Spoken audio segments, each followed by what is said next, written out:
Greetings everyone, Patty Wilson back with you from Fort Bedford in Bedford, Pennsylvania. Look at this amazing sleigh. It's Christmas time and I wanted to share a little bit of Christmas history with you.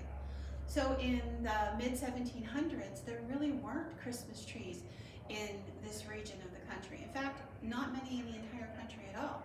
The first known Christmas tree actually was in Pennsylvania in about 1747.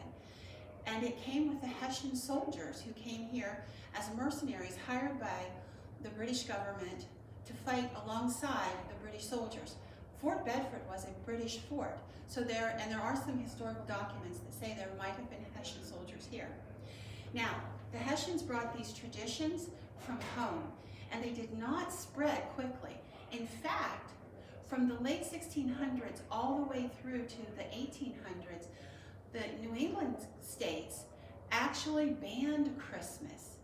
It was considered a pagan holiday, and if you got caught celebrating Christmas, you were fined 5 shillings.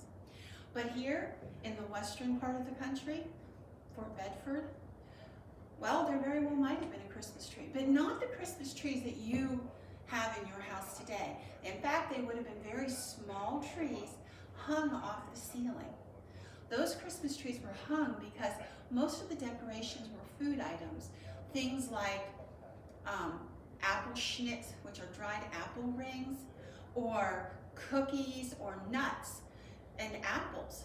So they didn't want the mice and rats coming in and getting into their tree, so they literally hung it off the ceiling. It's really cool. In fact, most of Pennsylvania's Christmas traditions are impacted greatly by the German culture. One of the cool things that we had in Pennsylvania is something called the Der Bellschnickler. He is kind of like the anti-Santa Claus. So Santa Claus comes, and we all are familiar with that, you know, ho, ho, ho, Merry Christmas, sleighs and reindeer. But Der Bellschnickler, he's much different. He kicks open the front door of the home, and he has a big sack on his back, and he's covered in soot, and he's on his old dirty work clothes, and he comes roaring into the house screaming, "Have you children been good this year?" And he casts some of his goodies from his bag, mostly things like apples or nuts, things that they would consider a treat in that time period. And he then demands of the kids to tell if they're good children or bad children before they get their treats. In some instances, he might even snap a whip on the floor to terrify them and make them stop and confess their sins. Sounds insane, but it is still a tradition. In Lancaster and York County, you can actually go and see demonstrations of Der Bellschnickler. And out here in the western part of the state, we kind of modified that tradition. My grandmother-in-law, many, many years ago, told me that as a child they did something called Bellschnickling, which was kind of an anglicized version of it.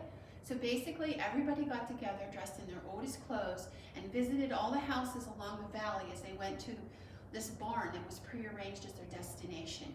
And they had a party all night long.